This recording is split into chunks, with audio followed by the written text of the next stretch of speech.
Yaba nyina kwa babiem emfa emra Badwam so just gone by agudie emu ensem. Babi odi eba behwe apomuden na eja. Ya ma doctor fo akire nura o se ye de ye ho adwuma. Ade ba kwada bia mekan se enye yade nyina so ne maduro. Yade bi won ma wo hia kasa kire. Ebi ana ye brebi na aba ne padwam ye wo hia so bedayi. To de nyina akoko ye adwuma wan hwe abewi achi no asa akọ ha o kidney. Enso akọfa yare fofo krasa aba beto ho so.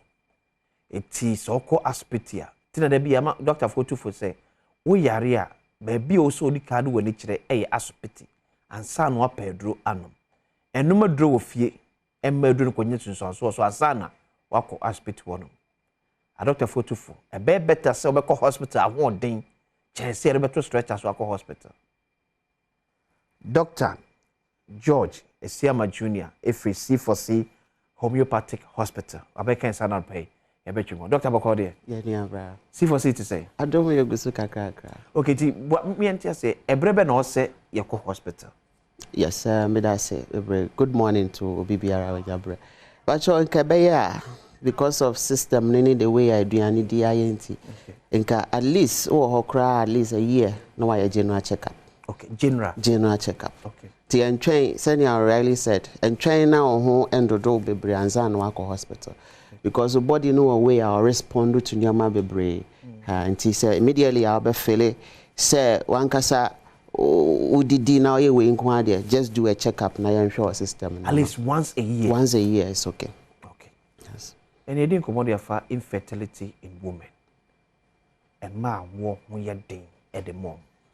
C4C mo abe no wo at the mom. No, but I say bebre. Yes, C4C one more bebre. Na so the edika na say ye bomodi na ye hu exactly what is happening in your system.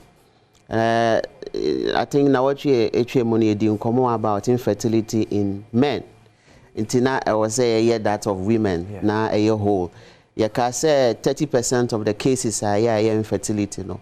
If we ye nuanom emema na ye di hu nkomo kakra. Nti 30% no so every nuanom ma. Nti ye pese ye 30% na e constitute ema any animal nya problem of fertility ho no. Eno na C4C hwehwemu wi a na ye de ndro so natural homeopathic remedy account because there was hu de cause problem no ansa na ye de ndro no account. Yes. Eti afeye ni nkomoni enhwe o how ni sinto be na yeta eba ema nyinsen ekwan. Yo well, if you share my we say majorly or about 4 conditions at the back. A dozen, but the major ones panel. One, your be ovulatory disorders. Okay. Other blockages of fallopian tube.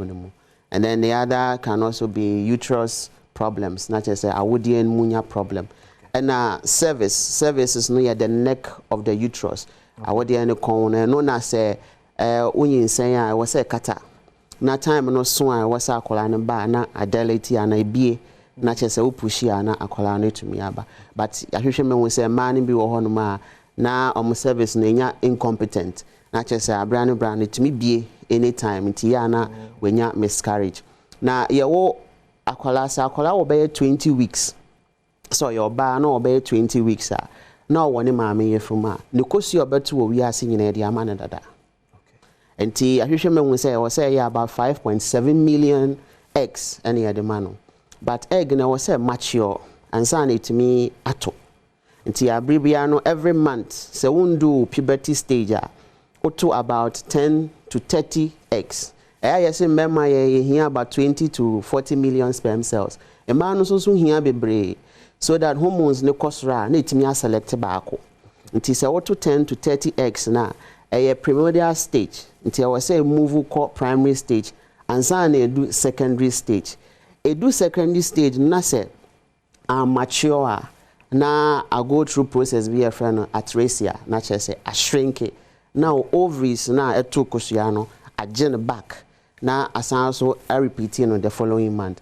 It is a would do puberty stage na hormones be a friend follicle stimulating hormones aba eba bebrea na eno select kosiano baako na ama kosiano amature ti kosiano mature ria na afeye no wa go through process say was say otoba bontin na another hormone so aba your friend luteinizing hormone na ama kosua no ato eno na your friend ovulation no nti obehwe a obi be ovulate a na chese we do be at 13 14 aircon because around that time no na follicle stimulating hormone no edoso bebre it is unya problem with follicle stimulating hormone no ana luteinizing hormone na etimi ma okosua to your problem se kosua no to sa na issue to a was say nante ko baby a friend of fallopian tube no e ho na be ma ho nsuo so be abehia kosua no na e divide na ba settle wa wodi animu nti mesrel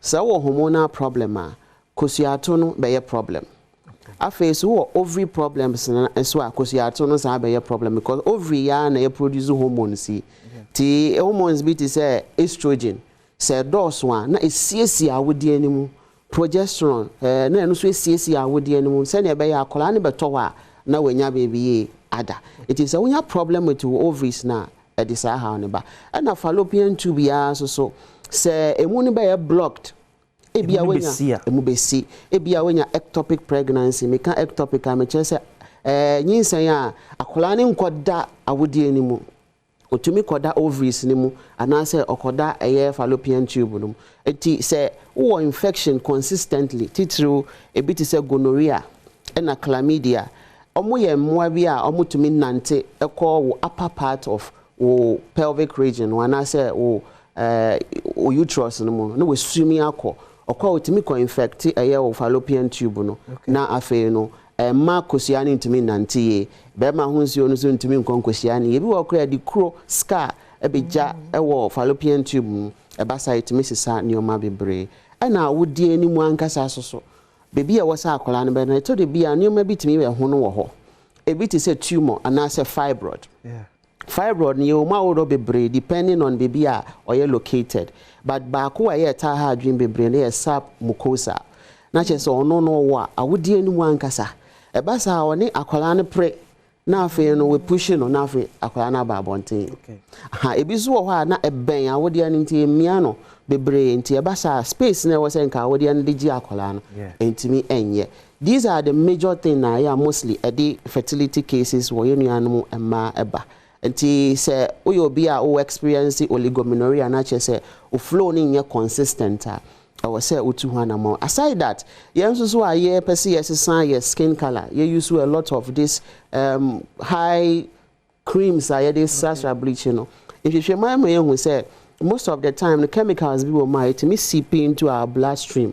Now am I a hormonal challenge? In fact, yes, you hormonal yes. Okay. If you all cry, and also sa. Until all these things, no.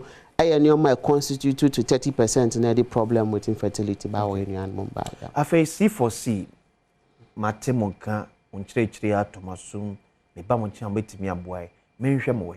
May I say, Adom C4C were all over Ghana and to some extent some part of Europe. You children quite any de cry, say, oh, central region, your branches like a CME and Sour our Cape Coast, your Green Hill opposite Addison Square Garden. I face so same central region on your Aguna Dobin, as also Aguna Swede Road on the Suezbu Road, and so our western region, so your Fejai, opposite Fejai, May Spot. And yet, you're a quite cry, Kumasi, and I say Ashanti region where just so Kwamo Jachi Junction. Now, Accra had your Adenta SDA Junction. Pacho baby, I will be Anudu Madina, also called Adenta SDA Junction. Yeah, from Monday, see Saturday, start exactly 7 a.m. upon 5 p.m. Services no, and you're only in drone choir. Best answer to your boss near a baseline investigation. Actually, only paid the enemy in idea, of course, so here we are. Organa and who are touching man and a revival on Timestre. That service is near more nutritional advice. So your physiotherapy center, so say your fertility cases are necessary to an amount. Now, brand, yes, you for FDA. My dominant here all lot of hormonal tests to have bit me and who the state of hormones any day course one sana. Yeah, the special homeopathic remedy account and Samsung Kojan's is also for Bia and Maoni Pediano. Number of 24/7, the badge 050 00403331 050 00403331 and I say 050 050-004-0328. 050-004-0328. C4C Homeopathic Hospital, ya GNDO need your treatment plans needing to be I can say once treated, forever treated. And no pay BBS. Dr. George Esiama Jr. every C4C Homeopathic Hospital. I can sign up payment air drink. My doctor, you better see me. I mean, chat yanko, and I walk my day at the Amayano, yanko C4C.